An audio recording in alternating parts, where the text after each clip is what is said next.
Shalom and welcome to our new series. We're going to call this basically the Mazel series. God willing, that's what it's called. And this will be class number 1, it goes without saying. And the title for this class, Living, sorry I'm going to have to read it, I just don't want to make a mistake. The title is more important that you understand what this is going to be about. Living with your wisdom.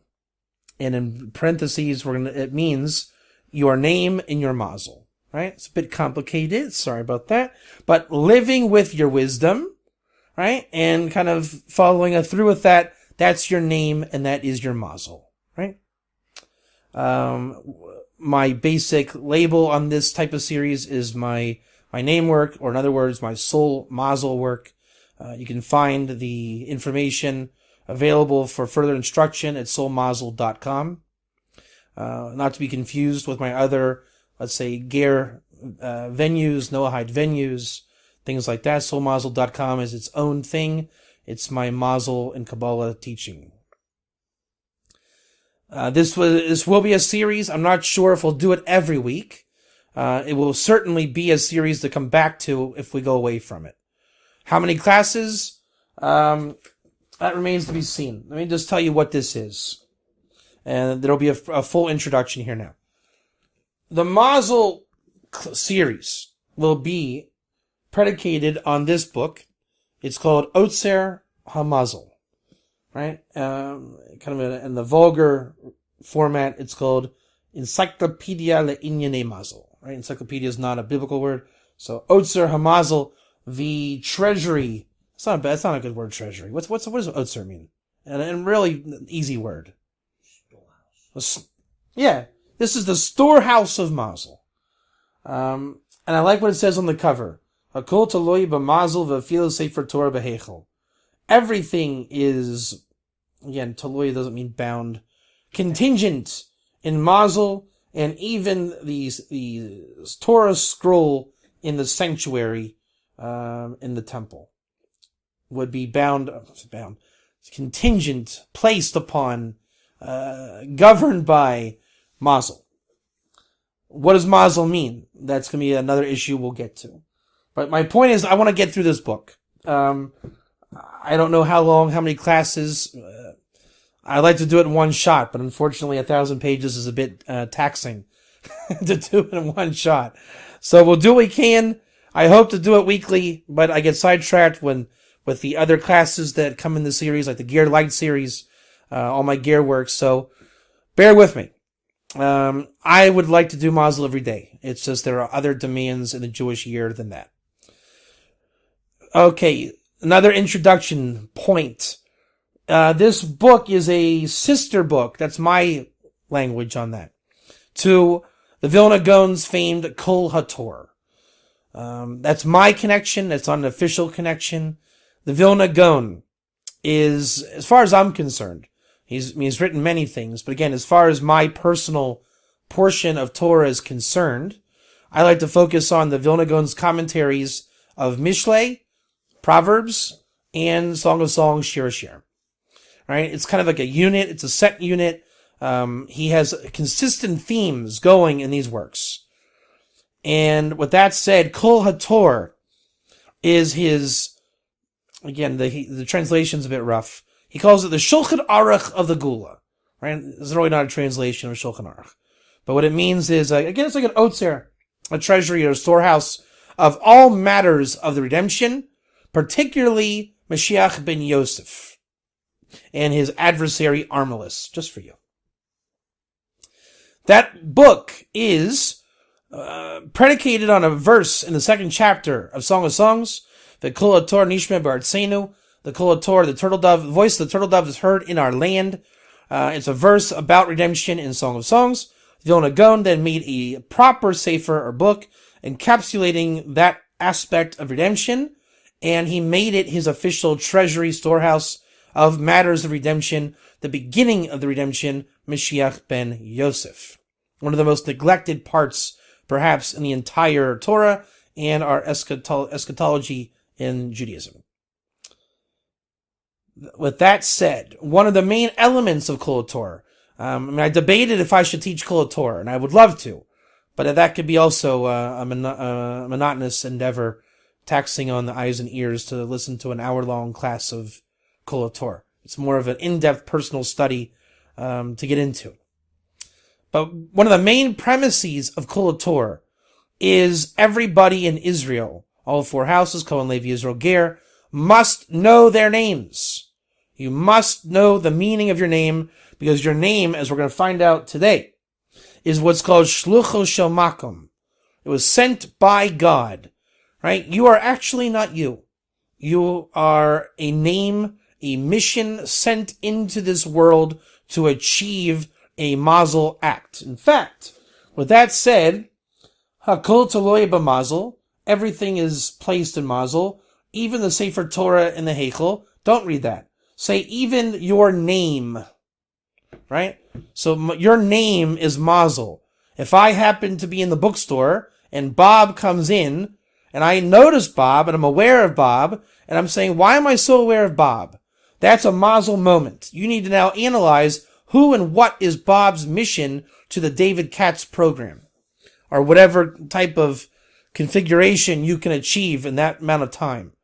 The faster you can process all the knowledge you have of your name, their name, and everything sent into the store at that time to achieve Shlucho Shel Mahkum, sent by God, right? If you pay attention, there was a book on the bookshelf that said, what about Bob? Right? So here's Bob, there's a book, and we never notice these things. Never notice it. Divine providence is very profound if you notice it. So to make our little hypothetical scheme, Bob walks in. All of a sudden, I'm saying, why is this a divine moment? There was a book on the bookshelf called What About Bob? Somebody else was in the store, and they were saying how they were going swimming, and little Johnny was bobbing up and down in the water. All these little hints in vulgarized divine providential sequences are happening to you at every given moment. Your job, when you're aware of it, is to analyze, okay, what about Bob? That would be your task. But in all honesty, or seriousness, that's Mazel.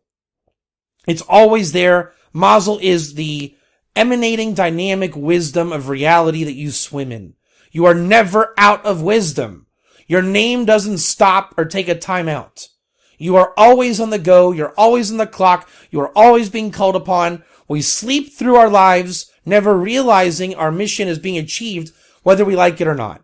If you are unaware of Bob in the store, he's still going to say what he says. The book's still there, and you're still doing it. And if you're not aware of what you're doing, Bob will come over and say, hey, Dave, how's it going? And you're going to give him his message, whatever he needs to hear from the David Katz program. Now, you can either be active with your free will, or you can be asleep. So if you're asleep, God might give you some prickly endeavors. You might upset Bob, and then you're getting in an argument with Bob, and you're saying, why is Bob so horrible? Why do I have to fight Bob? I was happy being quiet in the bookstore till Bob came and ruined my life. This is when we say life is horrible. Why me? Okay, because you chose to be asleep. So God got you to give Bob his zets through a lack of cooperation. Now, you could have made peace with Bob, but that comes from you. You have to become alive in your vessel. When you realize, I am destined to have an encounter with Bob.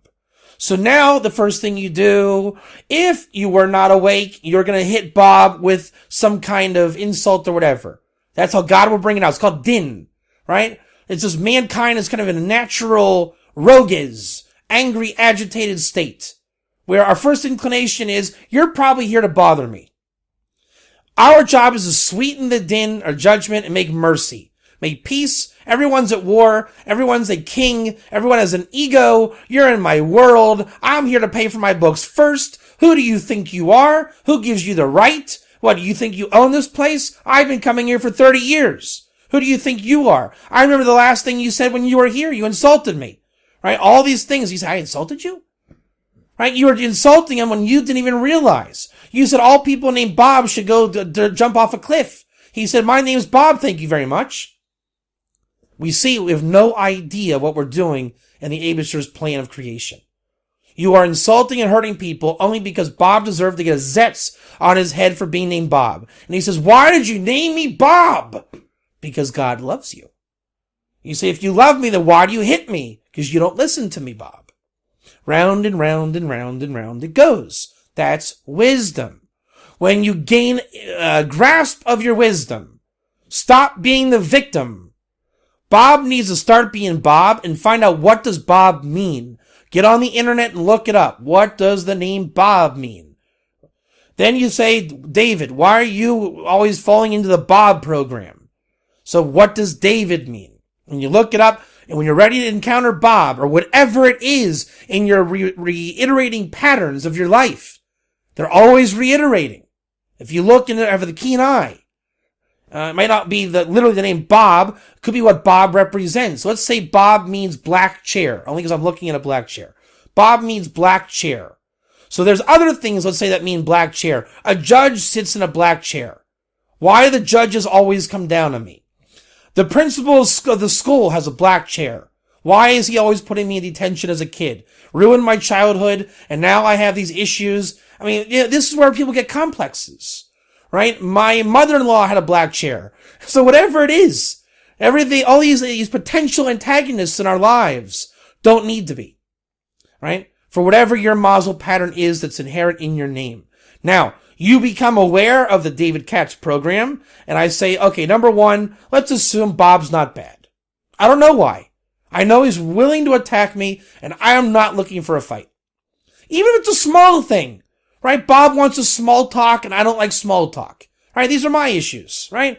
Forget Bob. I have issues. Let's say I'm antisocial. I don't want to talk to him. I feel like I do own the store. Whatever my issue is, right? People just bother people, right? We know that. We live in society, and we have the plight of man. When I gain control of my own self, negate my ego, bittul, right? And the self-negation, I say, David Katz, grow up, stop being a baby about it, face Bob, shake his hand, have a nice day, have a nice chat, whatever it may be. Then you just turned din to mercy. Right? The judgment became merciful because now you're aware. Now you're aware. And you're going to start listening to what's going on in the store. Not to eavesdrop. You're aware.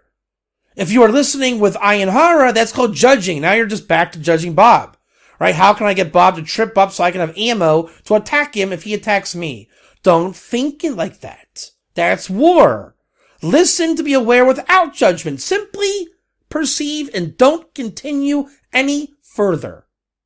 Don't place judgment. Just be aware. You're not even processing what he's saying. You're just looking for the cue. And God will give you the cue. Because then Bob's going to say, hey, I came into the store is there a copy of World of the Gare here? I say, wow, Bob reads my book. How cool is Bob? I thought Bob was anti-gay, blah, blah, blah, blah, blah, blah, blah, blah, blah. And it turns out he's looking for the book.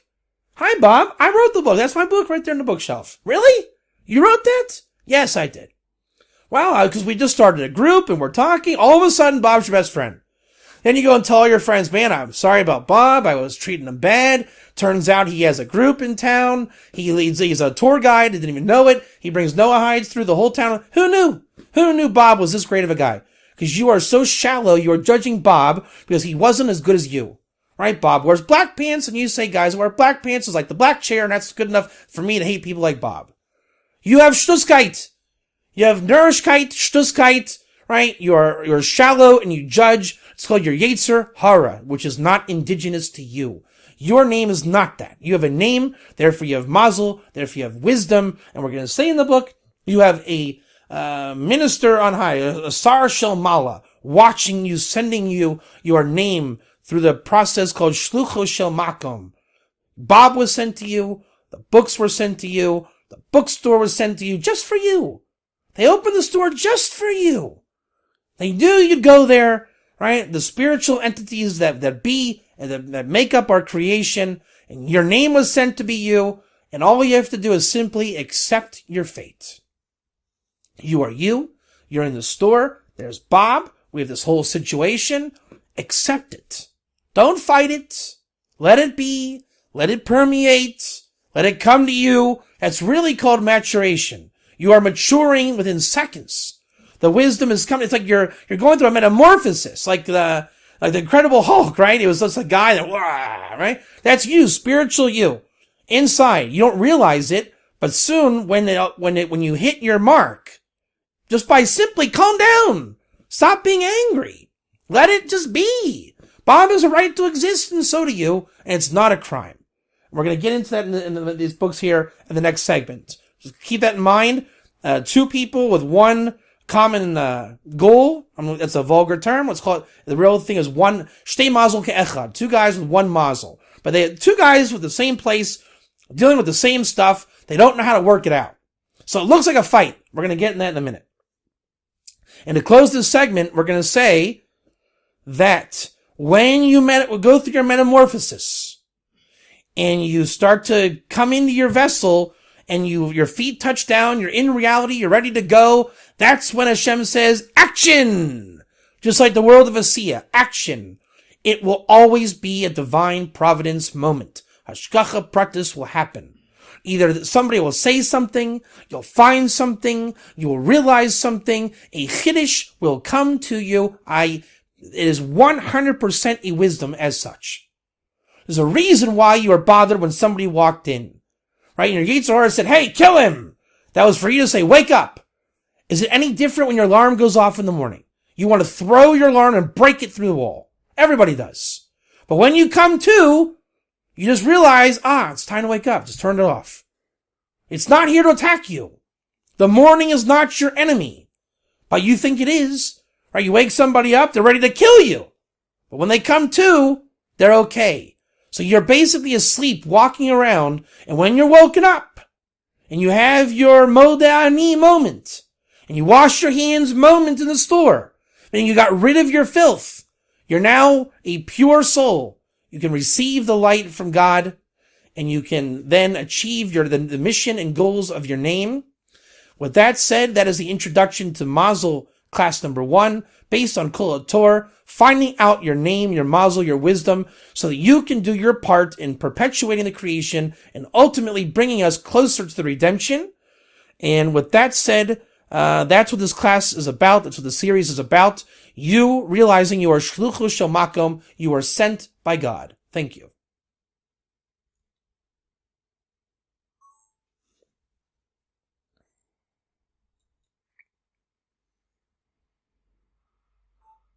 Welcome to the next segment of our first class of the new Mazel series, Living with Your Wisdom.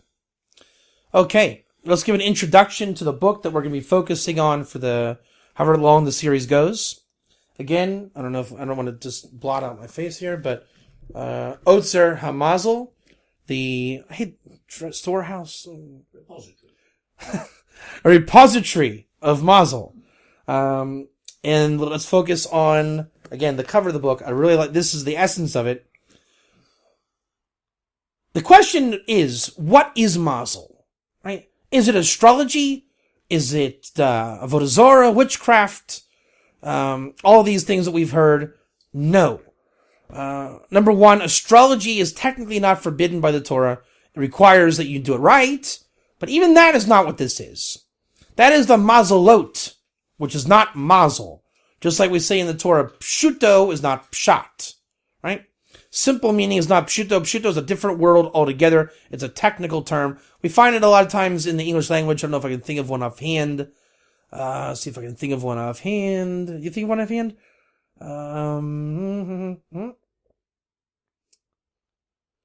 The vulgar term for lamp has become light. That word light is not the same when the physicists are speaking of the light of creation, right? They're not saying a lamp. One is a vulgar term, one is a proper term. Mazalot is a bit of a vulgar term from mazel, and even mazel is a vulgar term for it comes from the language nozel, to drop. Now, let's say don't call it vulgar, call it hishtalshelus. Right? The sending down or generation after generation. A copy of a copy. Because that is the essence of the Kabbalistic world. There's God, yonder up high, and He creates. And he creates by lowering and lowering into this world where until ultimately he will settle into the temple, much like the world of Atzilus, divine emanation, comes down between the two Kruvim on the Holy Ark of the Covenant, without any lessening of that light.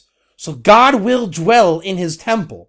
Will we recognize God? We will recognize levels of vulgarity, or klippa, or our own limitations. But God is there, right? God will be with us in the third temple. What that means is hard to say because we will have a hard time recognizing that.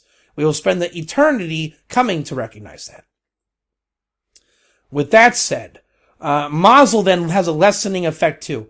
It's God's light coming into this world, the light, lamp, whatever you want to write, but it's the light comes in this world in the form of thought, on the lowest level of God's light. Beyond that is not really applicable to the realm of mankind and his brain. We are not that smart, because it's not even a smart issue. There's a level beyond the brain. That's why Keter, the highest level in Kabbalah, is the crown, which is obviously on the head, but not the head itself. We don't know fully what the crown is. We know the bottom of the crown, that which sits on the head. Therefore, the Mazel comes down and down and down to where it's a very holy thing in Judaism and Torah. It's how life just spontaneously happens, right? It's the goodness of life. It's the blessings of God that come to you. It's the shefa or bounty that God sends to you, that with wisdom you're able then to receive from God. That's the essence of Mazel. To be wise enough in the language that God speaks to you, your bounty according to your name, through emissaries directed to you, you learning your wisdom through your name, you then have the wisdom to receive and connect from God. I can give you a perfect mashal. File from computer A is being sent to computer B. Send file. How do you send the file? How do you say it? The program is sending the file in increments, like 2 kilobytes, 3 kilobytes, until file transfer complete. There's a language. Every computer program has a language. The file is then broken up, much like beaming in Star Trek, right? It's very similar to that. If you were to beam, like in Star Trek, you have to break down the body and then reconstruct it through passing code in the place of destination. That's how they, in the Star Trek canon, how they explain beaming technology. With that said, God is beaming to you your shefa, right? Your stuff. Idolatry says, give me raw stuff. Girls, drugs, party, and the lowest crude level. Now that's not going to come from God directly.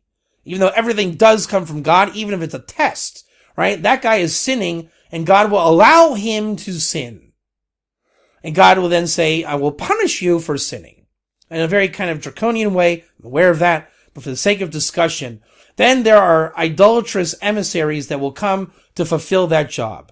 If you'd like to be a partner with the Satan, Bavakasha, have a good time. You'll enjoy your lot in this world, and you will be blotted out of the world to come. Higher levels of idolatry.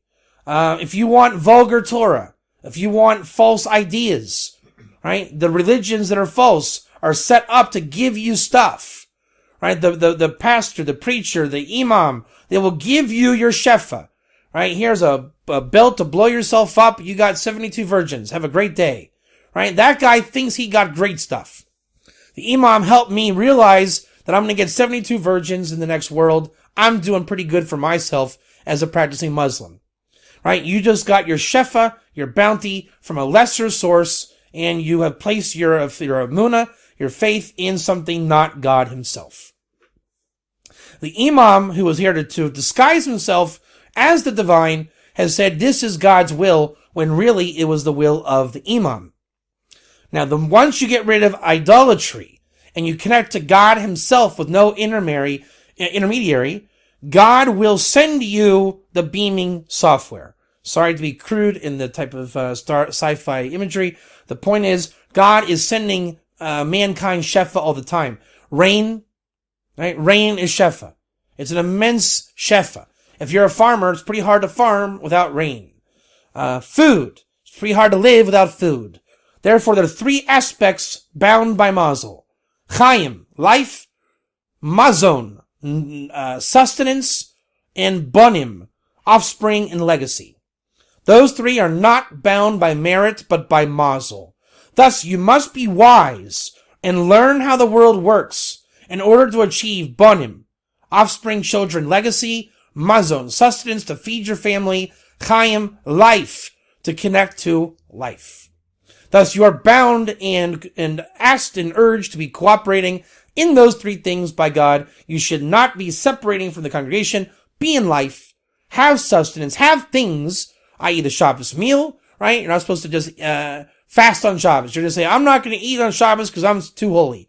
No. God demands that you have an honorable Shabbos with good food and good friends. You should strive to have glory and honor on Shabbos. Therefore, with your wisdom, you will be able to fulfill and achieve Kavod Shabbos, the glory of Shabbos. So there you have life, and you have the sustenance and the legacy. Your children deserve a chance and opportunity for wisdom in this world. To deprive them means that your wisdom is lacking. To deprive yourself of a proper lifestyle with dignity, you are depriving yourself, and a small lifestyle is also lacking. And we're not saying go spend it up in Vegas. That's already an idolatrous thing under these terms, right? You're doing something not for the sake of God. Here, life would be, let's say, to have enough life, interactions, networks, to be able to be a light to nations, to put out Torah, make connections, travel the world, to spread the word of God. I think Abraham would be the exact example of that. For that reason, God said, step out from the constellations. Abraham did, and he achieved Isaac, his son, Banim. He had sustenance, the bread and wine of Melchizedek, and Chaim. He was able to then have his tents of Abraham, the first ger, to spread the Torah of God. With that said, we can understand now what Mazel is. Do you now understand what Mazel is better? So it's that flow, the dripping, lowering into this world, right? You don't want it to get so dirty that it's already, like we say on Shabbos. You can have food on a flame on Shabbos to a certain point. How do you know when you can put food on fire, Erev Shabbos? When it's called Machul ben Drosai, when it's a third cooked. And there's a level that when it's already too cooked, when it's burnt, it's called mitztamik viralo. It's burning to its detriment. And when something is on the stove and it's burning to its detriment, there's room to maneuver that article on the stove in certain permitted ways in Shabbos. The cholent basically is going to start burning. It's getting smelly. That's already to it. Anything more it's going to cook is to its detriment. Thus, if you're going to stir the cholent, if it's been stomach viralo and you hasten the cooking, that's not good. That's not called cooking. That's called ruining it. Don't let your shefa become its stomach viralo. Don't ruin your shefa. Right? If you have good things coming to you, let's say hana, enjoyment. Enjoyment is recognizing God. We say that if you fulfill Shabbos, the reward for Shabbos is you get to delight with the Shekhinah, right? You are aware of God's providence in your life. You're living Mazel all the time. If you're choosing to not do that, God will show you the Mazel on the backside, right? You're at Vegas and you just can't lose. Go you. That's already now Avodah Zarah, right? That's witchcraft. You're seeing divinity, but it's treif. And you're not going to recognize God. You're going to recognize you. You're the one that causes the divine actions that come. So now you're going to get the pleasure in the form of females, drugs, all these things. Don't let it go there. Because you're able to get those things by your kaiches, your powers that you invested in yourself. You didn't realize that God gave them to you, not for this to go down further, but to look up, to find God. It never got dirty, and you were empowered by God to not make magic happen, but to allow God to emanate to you that which is meant and bound and set for you. The book is the book about Mazel. It's actually Mazel how I found the book. I was in the bookstore, coincidentally enough, and I've been working with Mazel, teaching Mazel, and there it is, on the bookshelf. The Encyclopedia Mazel. I mean, if that's not Mazel, then I quit. I don't know what is. Is it kosher? So once we have made the precedent that it's not witchcraft, it's not astrology, it's not stars even, it is only the spirituality that enters this world. That is another way of explaining Kabbalah. Kabbalah is kosher by every Torah authority on the planet. With that also said, how do I know that? Kabbalah is authoritative. You can say I heard that the Zohar is not kosher. Some say God forbid. Kabbalah is not kosher, God forbid. All the things that we say is a Mazel thing. And we're going to close the segment with, there's about 40 different approbations in here from the greatest rabbis in the time this book was written. All right, I forget exactly what year it was done. I want to say the 90s. I have to look inside. There's every major, classic, authentic, yeshivish, Orthodox rabbi gave an approbation. They are not Reform rabbis. They are not weird rabbis. They are not fringe rabbis. This is classic Das Torah, and like Das Torah, it should be treated as such. These are holy ideas and concepts, and I'm proud to be able to give them over best I can. It's a tremendous work, and I'll close with this, that it's interesting that if the Sefer Torah is bound by Mazel, so all Torah that you learn came to you by Mazel, right? When you were at the bookstore and you had a book, How to Parent in Today's Ever-Changing Times of Yiddishkeit, right? And you say, wow, I was looking for that book. That was for you. God actually sent agencies to make sure that this time that book got there. And you noticed it.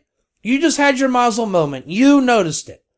So all your Torah comes to you in the guise of people and articles and actual words of Torah. The entire world is sent to you to teach you Torah, which is none other than the Torah you learned in the womb, which is your name, your Mazel, your wisdom. What's on the Torah? Letters.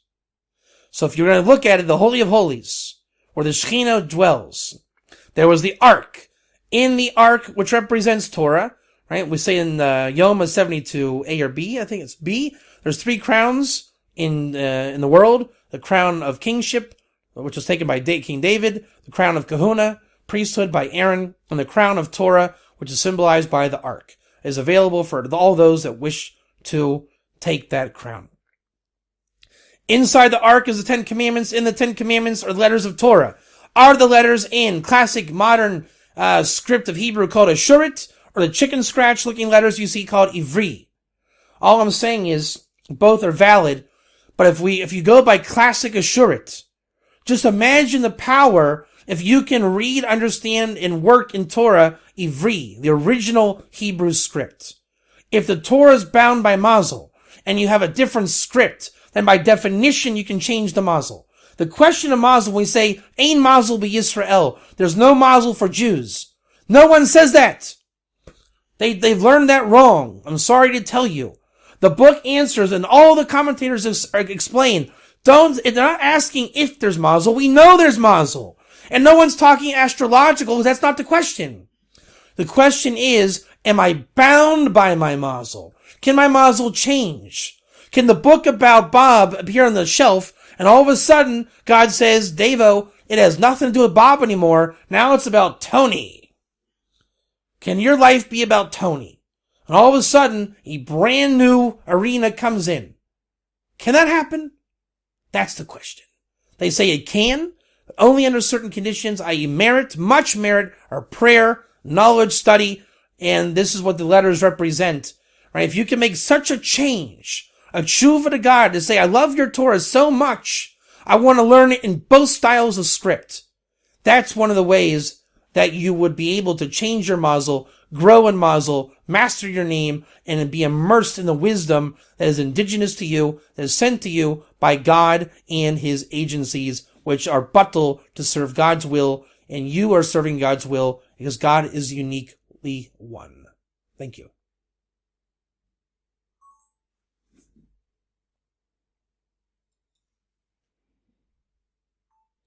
Welcome to our next clip about the Mazel and our new series, the Mazel series. This is going to be a clip taken from the tractate in the Talmud Megillah, 3a. the premise here is just more matters of Mazel. I'm speaking vague on purpose. You'll see it in clear detail. We're going to give a new insight to Mazel, right? Trust me, it will work out. Number one, I want to just tell you, one of the words that we're going to read I'm not going to read it I'll read inside. But just understand that the English has made this vulgar. And because it's vulgar, this is one of the, how do you say it? Not accusations, but, casualties of just life, that certain things get to become casualties. The Ger's one, from proselyte, to reclaiming its glory as Ger. Mazel is constellations and astrology, which it's not. So the word here is Mazlayahu. And you should know in the vulgar translation, one, they call it on this occasion. Does Mazel sound like that? On this occasion? No. It can be, like, if you know what Mazel is, but if you don't know what Mazel is, you're not going to get that. And another one is, they saw with their star. Their star saw. No. So, understand, the English translations you're learning are filled with vulgarity. Mazel becomes a star, Ger is a proselyte, Mashiach is only Mashiach ben David, and it is not Mashiach ben Yosef. A sar is a minister, and not a heavenly host. The list is endless. Hebrew is essential. Getting past vulgarity is essential.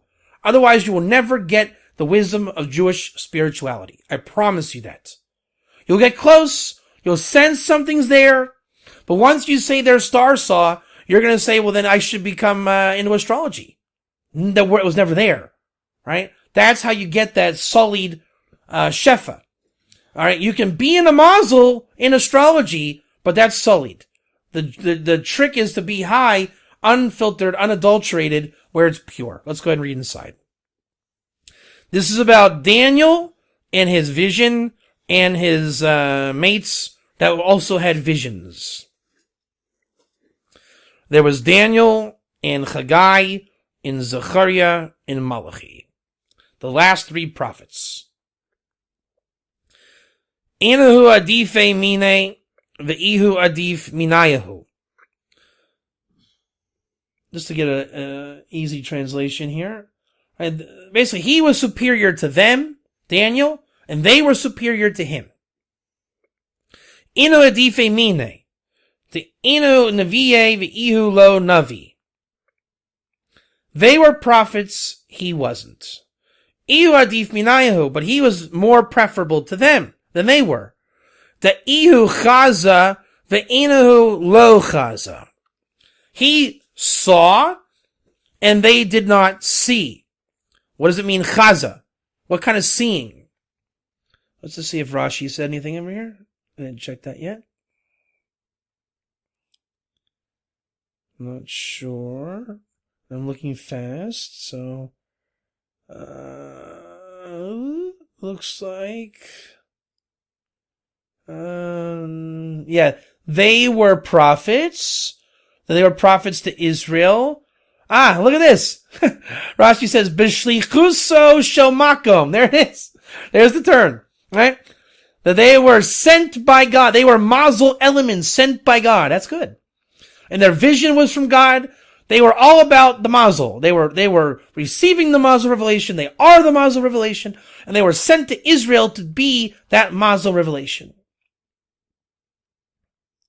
Vehu lo nishlach li Yisrael b'shum nevuah. Daniel was not bound by Mazel. He was not sent as a Mazel card. Okay, we're going to go back to the Rashi after we keep going. Very interesting, isn't it?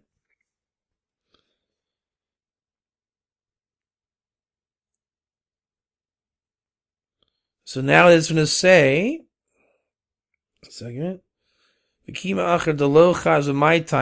So why didn't they see? If they were prophets, why didn't they see but Daniel saw? That,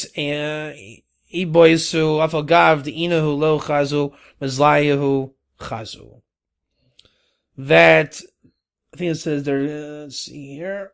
So I get it inside right in the English translation. He was right. He saw. They did not see. But here's the question. But if they did not see, it's really terse exchanges. That's why we go in the English. But if they did not see, why were they afraid? Right? He was superior to them because he saw. One second. I think this is why I don't like the English. Let me just go back to the inside. Pardon me 1 second. My time. The kima acher de lo chazu. My timer. That they didn't see. I boisu. Afagav de inahu lo chazu. Mizlayahu chazu. So they didn't see, but their Mazel saw. Okay? I mean, there was a higher revelation that saw. Amar Ravina Shmamina, Ha'iman to me boys, Afagav de ihu lo chazi, Mazle chazi, even though that he didn't see, his Mazel saw. So Daniel didn't see what they saw, but his Mazel saw. Now, this is where I'm upset, right? Because it says, because he saw on this occasion. See, it doesn't say that. It doesn't say, Pamazot hu chaza. It doesn't say that. It says that, because, it says, the ihu lo chazi, mazle chazi. Says he didn't see, his Mazel saw. See the difference? Big difference. This is totally vulgar. Totally takes it out of it. The whole point is, Daniel was one with his Mazel. He saw with his Mazel. That's a huge vision. He didn't see in the vessels of this world. Now they were sent as Mazel. So they're seeing in this world. It's higher and lower, and there's a reason why that is. The essence of Mazel is there is Mazel Elyon and Mazel Tachton. Right? It comes from the 13 midot character traits. What was it? How do you say that? 13 character of mercy. What was this? 13 midot. 13 attributes of God's mercy. Right? Hashem, blah blah blah. So the eighth attribute and the 13th attribute, Notzer Chesed, is the Mazel Elyon, and what's that in English? He cleanses Vinaka and cleanses iniquity, or whatever it is. He cleanses. The 13th one, Vinake, is the 13th Mazel, and that's called Mazel Tachton. The whole point is, in Mazel, there's always an upper and a lower. Right? The female waters and the masculine waters. And everything in Torah Kabbalah. There's Yesod and there's Malchus. There's Shemayim and Aretz. The head tefillin, the arm tefillin. The written Torah, the oral Torah. This is everywhere. So they saw below, and they were immersed in Mazel. He saw on high, he was immersed in higher Mazel. And they would probably disagree. Right? If you were to ask all of them, what'd you see? They would say, wow, we saw Bob go and find Jane. He would say, I saw the angel of Rome attack the angel of Greece. They'd say, what? What? That didn't happen. He'd say, I saw it. And they would never figure out, because one, basically, he would be not vulgar, and they're talking in vulgarity. They're saying once God has sent it and it's gone through the shtalshalos and the agencies, it's just this amazing thing happened below. Daniel would say, I'm not even concerned with what happened below. I'm looking at what's going on in Mazel. Then they're going to say, why were they afraid? And it's because that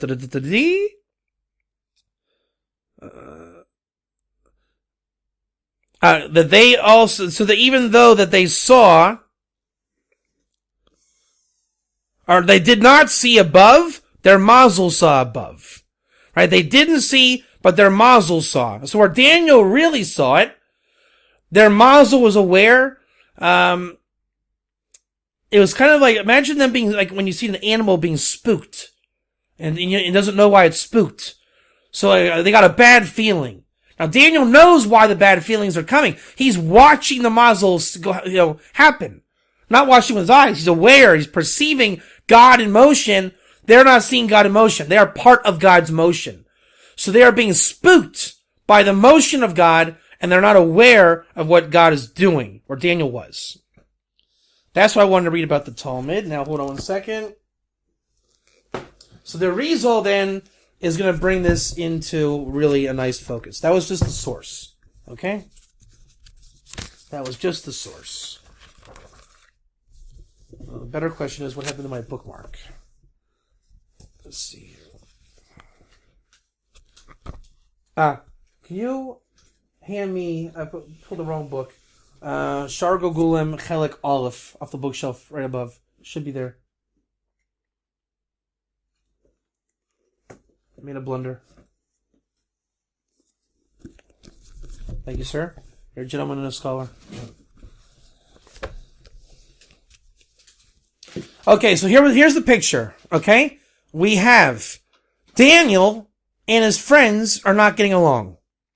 Daniel sees something on high, and the friends are prophets even, and they are part of God's motion below. They are Mazal Tachton, he's Mazal Elyon, the higher and lower. And even though the verses in the Torah are nice, they probably didn't have such a nice exchange. Right? There's probably a lot of arguments going on. You didn't see that. You're not on the level. Who gives you the right? You're a strutting peacock. All these things people say when there's machlekes.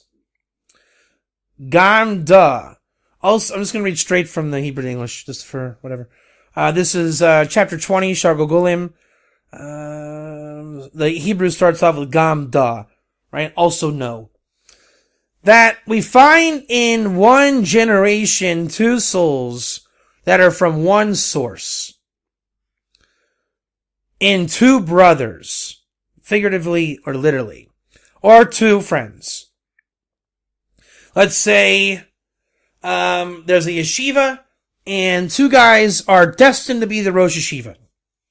But that's impossible, because you can't have 2 guys doing one job. But they're coming from the same root, right? Moses and Aaron is a good example. Good example.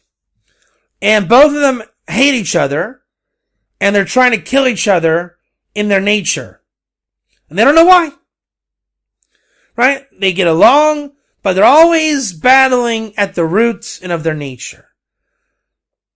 And even though they don't see it, they don't know. They don't really know why. And the answer is, even though they don't see this, their Mazel sees it. Remember that language from the Talmud, right? They don't see anything. They just see, this guy's bothering me. But their Mazel sees it. So they're bothered and they don't know why. This guy just bothers me. Both of them want to suckle from this common source more than his friend. Right? I'm the one who's the Rosh Yeshiva, not you. I want, for whatever reason, I want to, I can do better things in the world than you. I know more people than you. You're a good guy, but I know more than you, and I'm not telling you that because that's the gaiva. But I'm thinking that, right? I know more people, I'm more successful, you make a lot of arguments, you get in fights, whatever it is. And they're jealous, this one is nature. Right? Really, I'm saying, if I'm better than you, but I have to acknowledge that you're better than me, in speaking, and so now I want to really give you zets, because I'm better than you, but I'm jealous of you. And vice versa, right? He's going to say on the guy, I'm a better Rosh Yeshiva than you, because I'm a better speaker than you, but I'm jealous because, you have more contacts, and I'm a loner, right? They both have a strength and a weakness. And they want the same thing. Therefore, if one of them would reach Ladas Beruach HaKodesh, if he would rise up with divine inspiration, right? Daniel's not a prophet per se. He's divinely inspired on a high order. That he is able to perceive God's motion.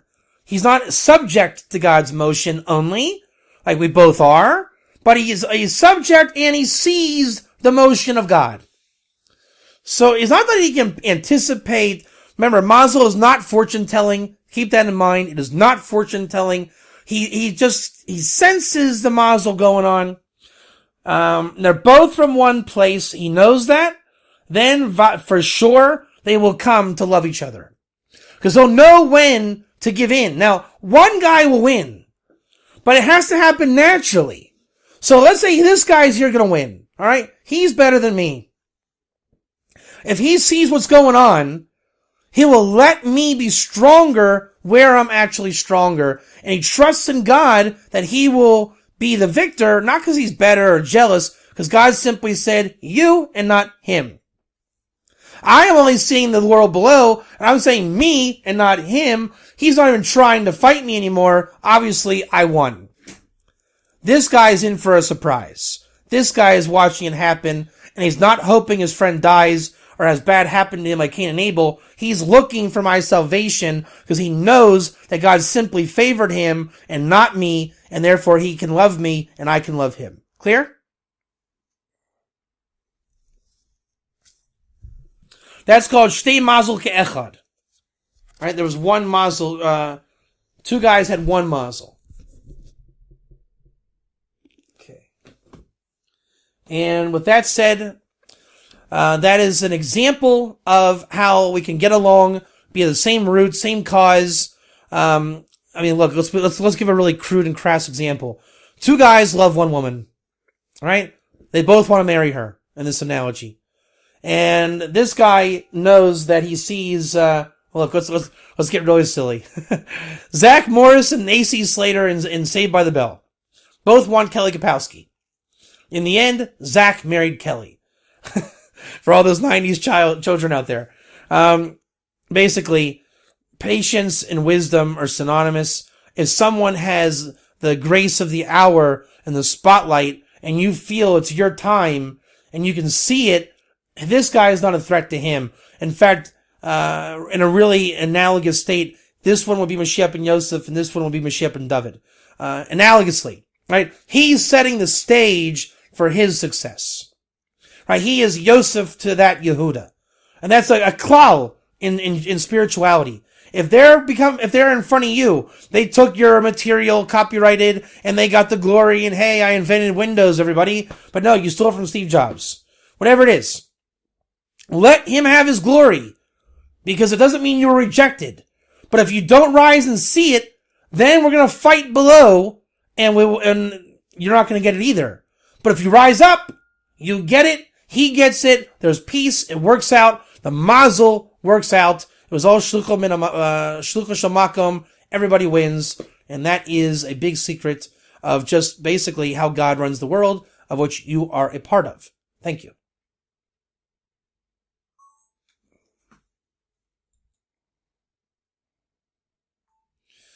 Welcome to the next segment of our new series, the Mazel series. I printed out some various pages searching the concept of shluchos Mahkum.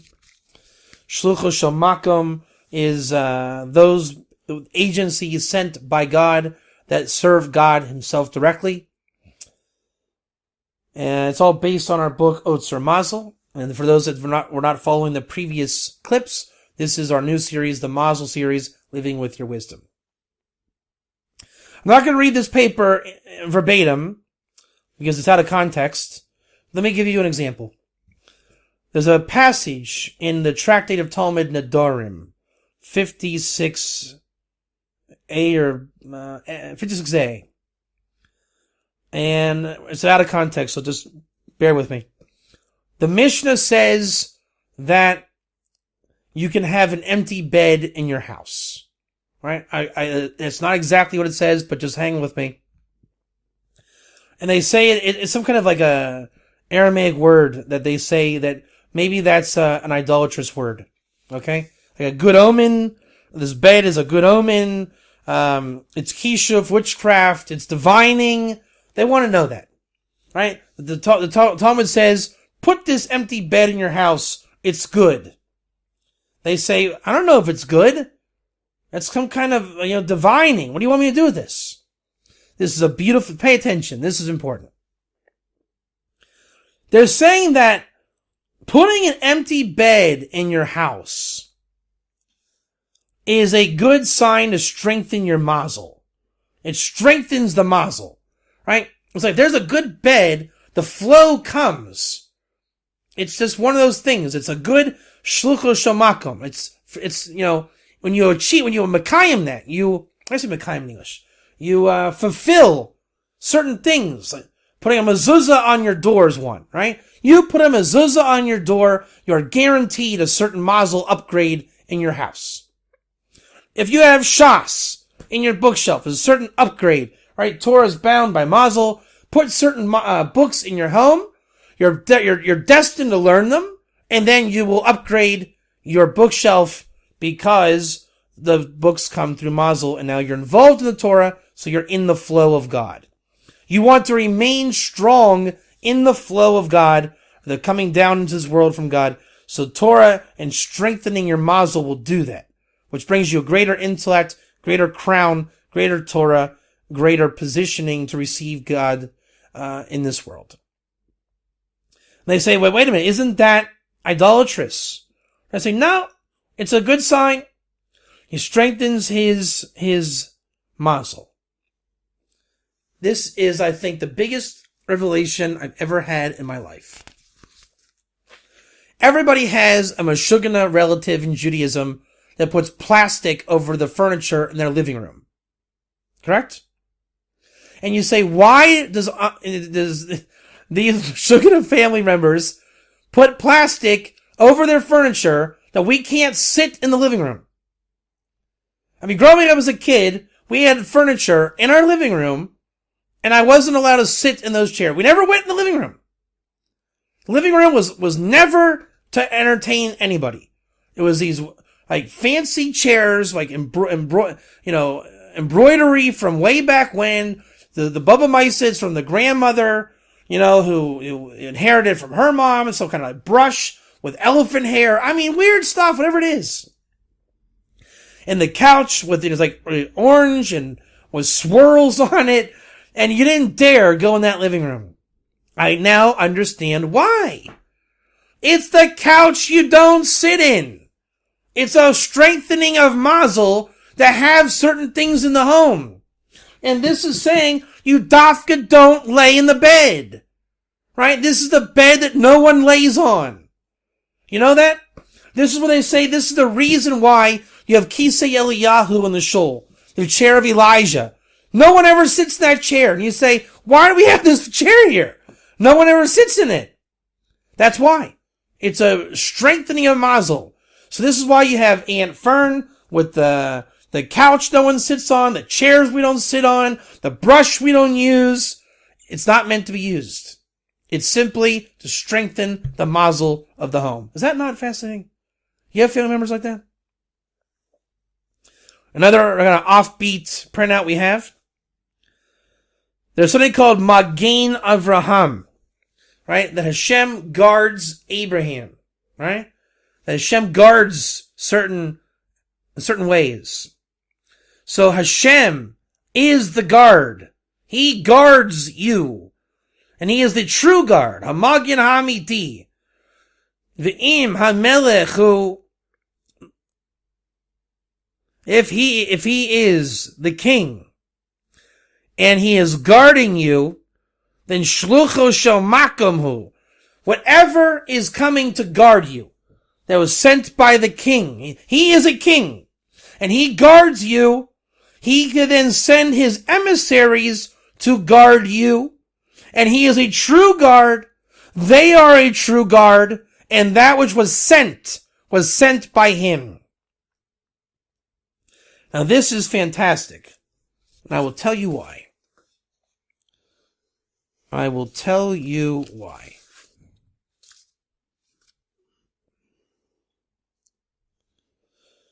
V'chein ksiv v'yishbos hamon v'yachlu. So the manna was sent, and then when they crossed over to the land of Israel, the manna was no more for the Bnei Israel, and it stopped the miracles. And now they had to begin to conquer the land and settle the land only by means of derech hateva, natural causes. And said to him the Sar Tseva, the heavenly minister of legions of God. Now I am bringing or coming, since also the nature is shlucho shel Mahkum, that now God will send his emissaries. And through this reality of a Jew in Israel, knowing that God sends stuff, agencies, through nature, and not by the manna, so it is illogical to think that I will have manna because I have great Emunah standing in front of my door waiting for me. Right? God sent me a miracle. No. In Israel, this is why you have to live in Israel if you're Jewish. Because Israel's a land of Emunah. Outside the land, you may think that you are still worthy of the miracles that were in Bamidbar. Because God doesn't send you the hashgacha practice the same way through nature and shlucho shel Mahkum. So since you don't have that connectivity abroad, you will think then that it doesn't exist. B, no need to go to Israel, land of Emunah. C, I very well may have the manna delivered in front of my door. That, my friend, is called psychosis. That is illogical. It is a fallacy. It will not happen. Right? The days of Moses in the desert are over. You are meant to be in Israel, where nature is then sent by God. And how do you achieve or fulfill that? That by doing his will, by Mesiras Nefesh, in courage, for trusting in God himself, total self-sacrifice, then you will receive from God, and this is the Gula Ha'atida. B'mhei Rav Yameinu Amen. That is how the final redemption will happen. So there's a common mashal or myth. There's a guy stranded on an island, and he says, God save me. And so some guy says, hey, you're right over there. He says, yeah, it's okay. God's going to help me. Don't worry. Well, tough. Then a fire truck is like, hey, we got a ladder here. Do you need help? No, it's okay.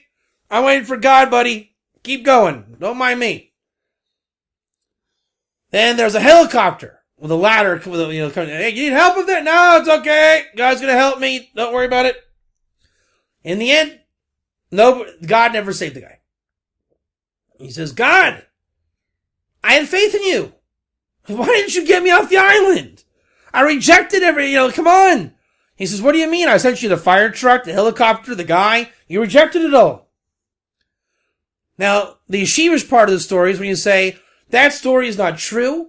We should wait for the manna to be delivered. God should send Michael with a harp to come yank me off the island. Or not even Michael, God himself. I should just beam somewhere. No. God says that's a myth. It happened in the Bamidbar. We're not in Bamidbar anymore. The desert, the miracles are over. We crossed the Jordan, and now everything outside the land of Israel is not as emunadic as Israel. If you have hashgacha practice and Mazel abroad, the Torah of the Baal Shem Tov, the Torah of the Vilna Gaon, it is only because you were really on a path to Israel. And we see that because the Baal Shem Tov teaching is that. And he was a Eretz Yisrael guy. The Vilna Gaon's premise was the coinage of the term Torah Eretz Yisrael.